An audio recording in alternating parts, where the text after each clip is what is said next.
ছাত্র জনতার ক্ষোভের আগুনে পুড়ল ঢাকায় ধানমন্ডির ৩২ নম্বরে শেখ মুজিবুর রহমানের বাড়ি। বুধবার রাতে বাড়িটি ভাঙচুর শুরু হয়। এরপর থেকে ঢাকার বাইরে বিভিন্ন জেলায় শেখ মুজিবুর রহমান ও তার পরিবারের বিভিন্ন সদস্যের বাড়ি ভাঙচুর, আওয়ামী লীগের নেতাদের বাড়ি ও আওয়ামী লীগের অফিস ভাঙচুর করে পুড়িয়ে দেওয়ার ঘটনা ঘটে। খুলনায় ক্ষমতাচ্যুত স্বৈরাচারী প্রধানমন্ত্রী শেখ হাসিনার চাচার শেখ বাড়ি ভাঙার মধ্য দিয়ে ঢাকার বাইরে এ ধরনের কাজ শুরু হয়। অন্তর্বর্তী সরকার বলছে এসব ভাঙচুর ও অগ্নিসংযোগ আসলে ছাত্র জনতার গভীর ক্ষোভের বহিঃপ্রকাশ। শেখ হাসিনার সহিংস আচরণের প্রতিক্রিয়ায় বাড়ি ভাঙচুরের ঘটনা ঘটে। চট্টগ্রাম, রাজশাহী, খুলনা, রংপুর, ময়মনসিংহ, বরিশাল ও সিলেট বিভাগের বিভিন্ন জেলায় ভাঙচুর ও আগুন ধরিয়ে পুড়িয়ে দেওয়ার ঘটনা ঘটেছে। খুলনা নগরীর ময়লাপোতা এলাকায় অবস্থিত শেখ বাড়ির একটি অংশ এক্সকাভেটর দিয়ে ভেঙে গুঁড়িয়ে দেওয়া হয়েছে।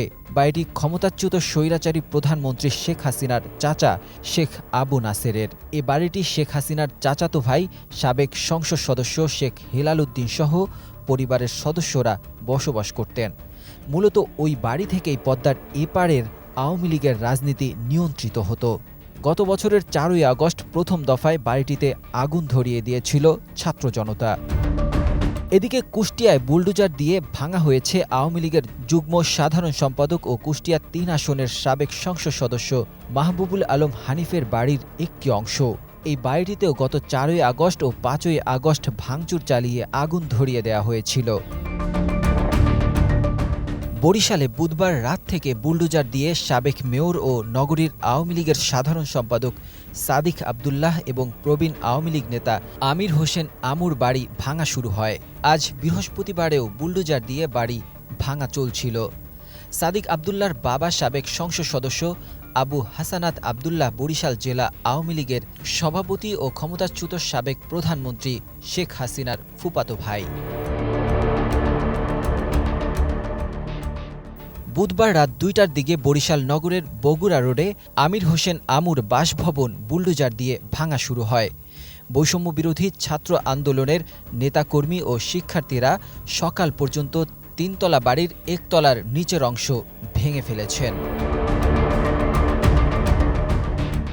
ভোলায় আওয়ামী লীগের উপদেষ্টা পরিষদের সদস্য ও ভোলা ১ আসনের সাবেক সংসদ সদস্য তোফায়েল আহমেদের বাসভবন ভাঙচুর ও আগুন দেয়া হয়েছে। গতকাল রাত ১২টার পর এ ঘটনা ঘটে। আজ সকাল পর্যন্ত বাসভবনে আগুন জ্বলছিল। এদিকে পিরোজপুরের সাবেক সংসদ সদস্য AKM আউয়াল এবং তার ভাই সাবেক মেয়র হাবিবুর রহমানের বাড়িতে ভাঙচুর ও আগুন ধরিয়ে দিয়েছে বিক্ষুব্ধ জনতা। গণ অভ্যুত্থানে হাসিনার পতনের পর গত ৫ই আগস্ট বাড়ি দুটিতে একাধিকবার আগুন ধরিয়ে দেয়া হয়। রাজশাহীতে সাবেক পররাষ্ট্র প্রতিমন্ত্রী শাহরিয়ার আলমের গ্রামের বাড়িতে অগ্নিসংযোগ করা হয়েছে। নাটোর শহরের সাবেক সংসদ সদস্য শফিকুল ইসলাম শিমুলের জান্নাতি প্যালেসে আবার আগুন ধরিয়ে দিয়েছে বিক্ষুব্ধ ছাত্র জনতা। এছাড়া পাবনার ঈশ্বরদীতে উপজেলা আওয়ামী লীগের কার্যালয় এক্সকাভেটর দিয়ে গুঁড়িয়ে দিয়েছে বৈষম্যবিরোধী ছাত্র জনতা। কিশোরগঞ্জ জেলা আওয়ামী লীগের কার্যালয়কে পাবলিক টয়লেট হিসেবে ঘোষণা দেওয়া হয়েছে। কুমিল্লার সাবেক সংসদ সদস্য AKM বাহাউদ্দিন বাহারের বাড়িতে ভাঙচুর ও আগুন দেয়া হয়েছে।